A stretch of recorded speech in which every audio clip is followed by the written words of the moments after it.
October 18, 2025 సంవత్సరంలో ధనత్రయోదశి అండి. శనివారం వచ్చింది. రేపే మనము యమదీపాన్ని వెలిగిస్తూ ఉంటాము. ఈ యమదీపాన్ని సింహద్వారం బయట వైపుకి వెలిగించాలి. ఈ విధంగా ఒక కొత్త మట్టి ప్రమిద తీసుకొని పసుపు రాసి 4 చోట్ల బొట్లు పెట్టాలి. 2 ఒత్తులు వేసి ఒక ఒత్తిగా చేస్తూ కొంతమంది 4 దిక్కులకు వచ్చేట్టుగా 4 ఒత్తులు వేస్తారు, లేదా 3 ఒత్తులు వేస్తుంటారు. ఈ కుబేర ముగ్గు వేసుకొని లేదా ఒక పద్మ ముగ్గు వేసుకొని దాని మీద ఒక తమలపాకు వేసి ఉప్పుని వేసి రాళ్ళ ఉప్పండి వేసి కొంచెం పసుపు కుంకుమ వేసి దాని మీద ఈ మట్టి ప్రమిద పెట్టి ఒత్తులు వేసి వెలిగించాలి. తూర్పు, ఉత్తరం, దక్షిణమైన కనీసం ఈ 3 దిక్కులు చూసేలాగా వెలిగించండి. దక్షిణం అనేది యమస్థానం అని అంటారు. కాబట్టి ఆ వైపు మాత్రం తప్పనిసరిగా దీపం ఉండేలాగా చూడండి.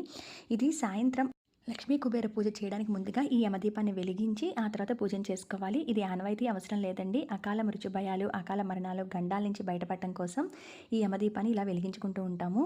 పూర్తి పూజా విధానం అయితే ఒకసారి నా ఛానల్లో ఫుల్ వీడియో అయితే ఉందండి. ఒకసారి చెక్అవుట్ చేసేయండి. అయితే ఇది తప్పనిసరిగా వెలిగించాలా